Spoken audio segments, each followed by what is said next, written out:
Risalah pertama.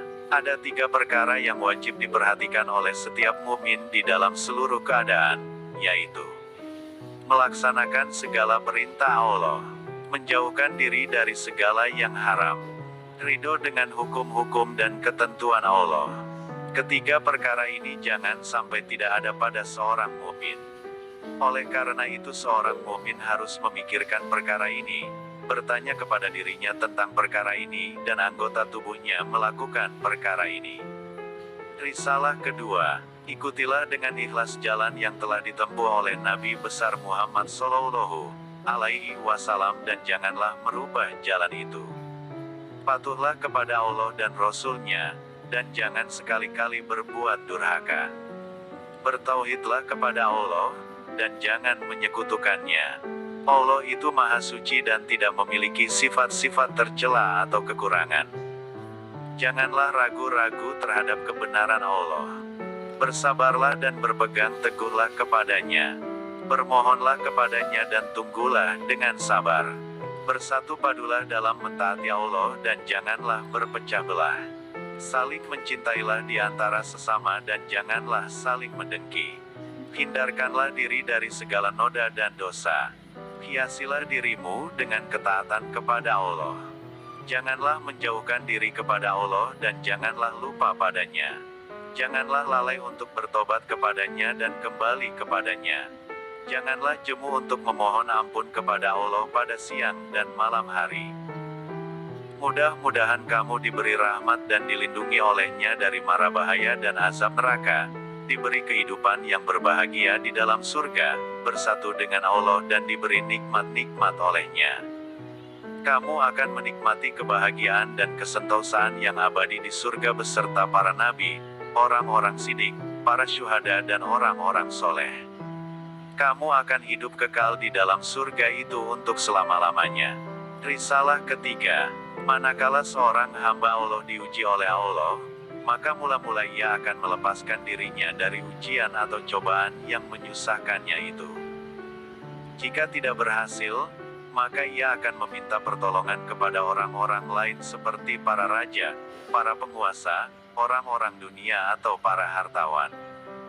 Jika ia sakit, maka ia akan meminta pertolongan kepada dokter atau dukun. Jika hal ini pun tidak berhasil, maka ia kembali menghadapkan wajahnya kepada Allah untuk memohon dan meratap kepadanya. Selagi ia masih bisa menolong dirinya sendiri, ia tidak akan meminta pertolongan kepada orang lain.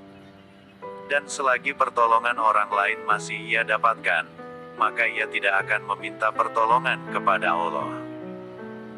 Jika ia tidak mendapatkan pertolongan Allah, maka ia akan terus meratap, sholat, berdoa dan menyerahkan dirinya dengan sepenuh harapan dan kecemasan terhadap Allah Ta'ala.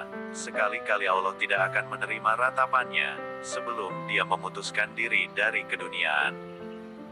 Setelah ia terlepas dari hal-hal keduniaan, maka akan tampaklah ketentuan dan keputusan Allah pada orang itu dan lepaslah ia dari hal-hal keduniaan. Selanjutnya hanya ruh sajalah yang tinggal padanya. Dalam peringkat ini, yang tampak olehnya hanyalah kerja atau perbuatan Allah dan tertanamlah di dalam hatinya kepercayaan yang sesungguhnya tentang tauhid. Pada hakikatnya, tidak ada pelaku atau penggerak atau yang mendiamkan, kecuali Allah saja. Tidak ada kebaikan dan tidak ada keburukan, tidak ada kerugian dan tidak ada keuntungan, tidak ada faedah dan tidak pula ada anugerah, tidak terbuka dan tidak pula tertutup, tidak mati dan tidak hidup, tidak kaya dan tidak pula papa, melainkan semuanya di tangan Allah. Hamba Allah itu tidak ubahnya seperti bayi yang berada di pangkuan ibunya, atau seperti orang mati yang sedang dimandikan, atau seperti bola di kaki pemain bola, melambung, bergulir ke atas, ke tepi dan ke tengah, senantiasa berubah tempat dan kedudukannya. Ia tidak mempunyai daya dan upaya. Maka hilanglah ia keluar dari dirinya dan masuk ke dalam perbuatan Allah semata-mata. Hamba Allah semacam ini, hanya melihat Allah dan perbuatannya. Yang didengar dan diketahuinya hanyalah Allah. Jika ia melihat sesuatu, maka yang dilihatnya itu adalah perbuatan Allah. Jika ia mendengar atau mengetahui sesuatu, maka yang didengar dan diketahuinya itu hanyalah firman Allah. Dan jika ia mengetahui sesuatu, maka ia mengetahuinya itu melalui pengetahuan Allah. Ia akan diberi anugerah Allah. Beruntunglah ia karena dekat dengan Allah. Ia akan dihiasi dan dimuliakan. Ridolah ia kepada Allah. Bertambah dekatlah ia kepada Tuhannya. Bertambah cintalah ia kepada Allah. Bertambah khusyuklah ia mengingat Allah. Bersemayamlah ia di dalam Allah. Allah akan memimpinnya dan menghiasinya dengan kekayaan cahaya ilmu Allah. Maka terbukalah tabir yang menghalanginya dari rahasia-rahasia Allah yang Maha Agung. Ia hanya mendengar dan mengingat Allah yang Maha Tinggi. Maka ia senantiasa bersyukur dan sholat di hadapan Allah. Risalah keempat, apabila kamu mati dari makhluk, maka akan dikatakan kepada kamu, semoga Allah melimpahkan rahmat-Nya kepada kamu. Kemudian Allah akan mematikan kamu dari nafsu-nafsu badaniyah. Apabila kamu telah mati dari nafsu badaniyah, maka akan dikatakan kepada kamu, semoga Allah melimpahkan rahmat-Nya kepada kamu. Kemudian Allah akan mematikan kamu dari kehendak-kehendak dan nafsu. Dan apabila kamu telah mati dari kehendak dan nafsu, maka akan dikatakan kepada kamu, semoga Allah melimpahkan rahmat-Nya kepada kamu. Kemudian Allah akan menghidupkan kamu di dalam suatu kehidupan yang baru. Setelah itu, kamu akan diberi hidup yang tidak ada mati lagi. Kamu akan dikayakan dan tidak akan pernah papa lagi. Kamu akan diberkati dan tidak akan dimurkai. Kamu akan diberi ilmu, sehingga kamu tidak akan pernah bodoh lagi. Kamu akan diberi kesentosaan dan kamu tidak akan merasa ketakutan lagi. Kamu akan maju dan tidak akan pernah mundur lagi. Nasib kamu akan baik, tidak akan pernah buruk. Kamu akan dimuliakan dan tidak akan dihinakan. Kamu akan didekati oleh Allah dan tidak akan dijauhi olehnya. Martabat kamu akan menjadi tinggi dan tidak akan pernah rendah lagi. Kamu akan dibersihkan, sehingga kamu tidak lagi merasa kotor. Ringkasnya, jadilah kamu seorang yang tinggi dan memiliki kepribadian yang mandiri. Dengan demikian, kamu boleh dikatakan sebagai manusia super atau orang yang luar biasa. Jadilah kamu ahli waris para rasul, para nabi dan orang-orang yang sidik. Dengan demikian, kamu akan menjadi titik akhir bagi segala kewalian, dan wali-wali yang masih hidup akan datang menemui kamu. Melalui kamu, segala kesulitan dapat diselesaikan, dan melalui sholatmu, tanaman-tanaman dapat ditumbuhkan, hujan dapat diturunkan, dan malapetaka yang akan menimpa umat manusia dari seluruh tingkatan dan lapisan dapat dihindarkan. Boleh dikatakan kamu adalah polisi yang menjaga kota dan rakyat.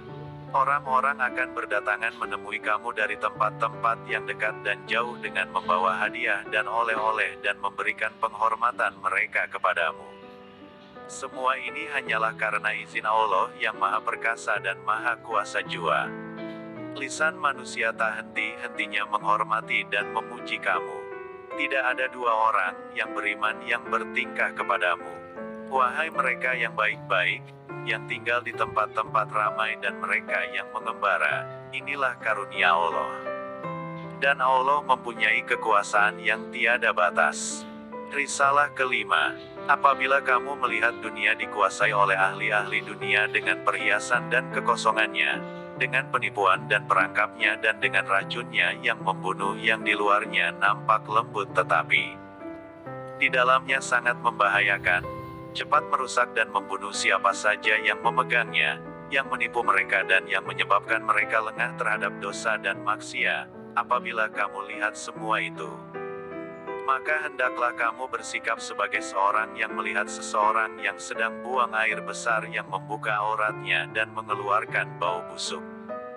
Dalam keadaan seperti itu, hendaklah kamu memalingkan pandanganmu dari ketelanjangannya dan menutup hidungmu supaya tidak mencium baunya yang busuk. Demikian pula lah hendaknya kamu bersikap kepada dunia. Apabila kamu melihatnya, maka hendaklah kamu memalingkan pandanganmu dari pakaiannya, dan tutuplah hidungmu supaya tidak mencium bau busuk gemerlapannya yang tidak kekal. Semoga dengan demikian kamu dapat selamat dari bahaya dan cobaannya. Apa yang telah ditetapkan Allah untukmu, pasti akan kamu rasakan. Allah telah berfirman kepada Nabi Muhammad, "Dan janganlah kamu tujukan kedua matamu kepada apa yang telah kami berikan kepada golongan-golongan dari mereka, sebagai bunga kehidupan dunia untuk kami cobai mereka dengannya. Dan karunia Tuhan kamu adalah yang lebih baik dan lebih kekal."